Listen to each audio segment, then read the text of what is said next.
জীবনকে কাছে পেয়ে খুশির হাওয়া নেতা কর্মীদের। উষ্ণ অভ্যর্থনায় স্বাগত বড়ুয়ার বিধায়ক।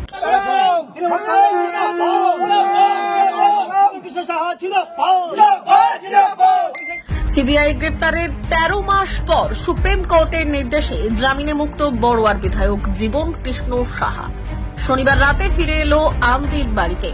ঘরের ছেলে ঘরে ফিরতেই পরিজনেরা বরণ করল প্রদীপ জ্বালিয়ে।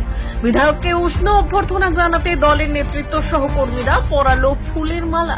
মিষ্টিমুখ করিয়ে বাড়ির উঠোনেই বসলো কুশল বিনিময়ের আসর। সত্যি খুব ভালো লাগছে।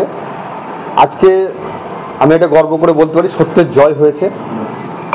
আর আজকে দেখতে পেলেন আপনাদের সামনে, মিডিয়ার সামনে দেখতে পেলেন যে আজকে কর্মী বা যারা আমাদের দলের সমর্থক আছে তারা সত্যি খুব আনন্দিত হয়েছে, উৎফুল্লিত হয়েছে।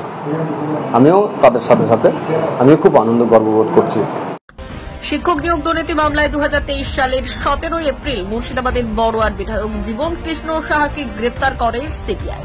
তারপর থেকে 13 মাস সময় জীবনের কখনো কেটেছে সিবিআই হেফাজতে, বাকি সময় জেল হেফাজতে কেটেছে তরুণ তুর্কি বিধায়ক। গত 14 মে সুপ্রিম কোর্টের নির্দেশে জামিনে মুক্ত হল বড়ুয়ার বিধায়ক। কলকাতার প্রেসিডেন্সি জেল থেকে বেরিয়ে শটান এমএলএ হোস্টেল, পরদিন বিধানসভা, পরে রাজ্য নেতৃত্বের সাথে দেখা।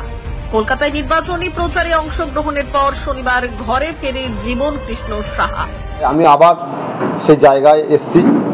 আমাকে আমার এলাকায় ঘুরতে হবে, মানুষের যে চাওয়া পাওয়া বিষয়গুলো নিয়ে আমাকে লিপিবদ্ধ করতে হবে। আবার আমি আমার নেত্রীর কাছে সমস্ত উন্নয়ন নিয়ে আমি তুলে ধরবো, এটাই আমার কাজ।